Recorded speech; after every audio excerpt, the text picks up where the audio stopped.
हर प्रश्न में होने वाले कार्यों के पीछे धारणाओं का एक तंत्र रहता है। लोकतंत्र की प्रणाली आज़ादी, बहुमत का शासन और सामाजिक समानता की धारणा पर टिकी है। तानाशाही की प्रणाली अलग धारणाओं पर टिकी है, जिसमें सारे अधिकार किसी एक के हाथ में होते हैं और कठोर आज्ञा पालन होता है।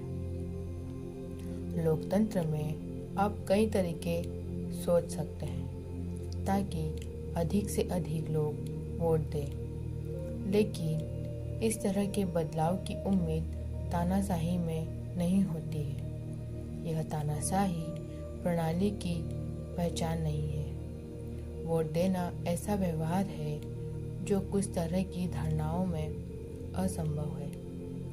चाहे हम किसी व्यक्तियों, संगठनों या समुदायों की बात करें, लेकिन इस तरह का पैटर्न वहाँ भी होता है। धारणाओं और अनुमानों के कुछ ढांचे होते हैं जो प्रणाली को आकार देते हैं। इसमें निहित आदतों से पहचान बनती है। जो व्यवहार स्वयं के प्रतिकूल होगा वह लंबे समय तक नहीं चलेगा।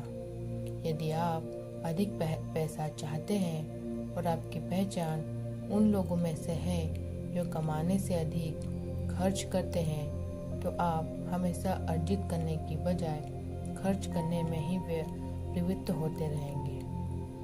आप अच्छी सेहत चाहते हैं, लेकिन यदि आप हमेशा आराम को ही प्राथमिकता देते हैं, तो शरीर की ट्रेनिंग की बजाय आप आराम करते रहेंगे। यदि आप अपने जीवन की पुरानी धारणाओं को नहीं बदलते हैं, तो अपनी आदतों को बदलना बहुत मुश्किल है।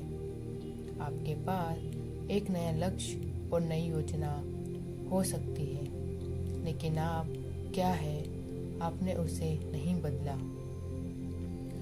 बोल्डर, कोलोराडो के उद्यमी ब्रायन क्लार्क की कहानी इसका उत्तम उदाहरण मानी जा सकती है। ब्रायन ने मुझे बताया कि जहाँ तक मुझे याद है कि मुझे अपने नाखून चबाने की आदत रही है। जब मैं छोटा था तब घबराहट में नाखून चबाने से इस आदत की शुरुआत हुई थी। बड़े होने पर यह अवांछित आदत में तब्दील हो गई। एक दिन मैंने सोचा कि तब तक नाखून नहीं चबाना है जब तक वे बढ़ न जाए। अपनी इच्छा शक्ति से मैंने वह कर दिखाया। फिर ब्रायन ने कुछ चमत्कारिक किया। मैंने अपनी पत्नी से कहा कि पहली बार मेरा मैनिक्योर करा दे।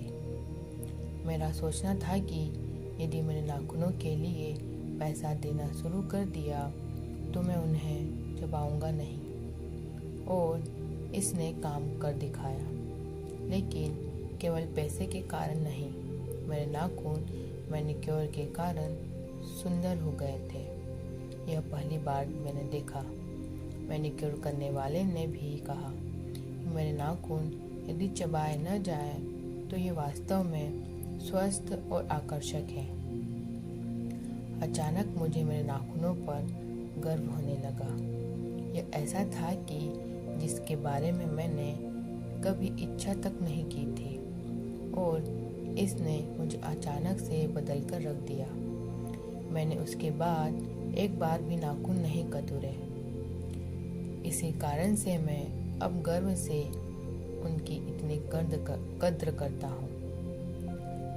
जब आदत आपकी पहचान का हिस्सा बन जाए तो वह प्रेरणा का भीतरी स्वरूप होता है।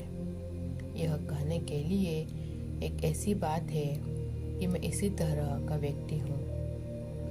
जो यह चाहता था यह उससे बहुत अलग है कि मैं ऐसा व्यक्ति हूँ जो ऐसा ही है। किसी पहचान विशेष पर यदि आप गर्व अनुभव करते हैं तो आप उतने ही अधिक प्रेरणा से भरे होंगे और उससे संबंधित आदतों से जुड़े होंगे। यदि आप अपने बालों के लुक पर गर्व करते हैं तो आप कई तरह की आदतें इसकी देखरेख से संबंधित बना चुके होंगे। यदि आपको अपने बाइसेप्स पर गर्व है तो आप कभी भी शरीर के ऊपर के हिस्से का वर्कआउट बंद नहीं करेंगे।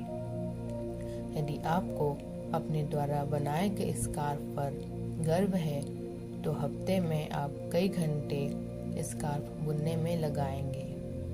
एक बार आपकी गर्वानुभूति परिदृश्य में शामिल हो गई तो आप कैसे भी करके उस आदत को बनाए रखेंगे। वास्तविक रूप से व्यवहार का बदलना ही पहचान का बदलना है।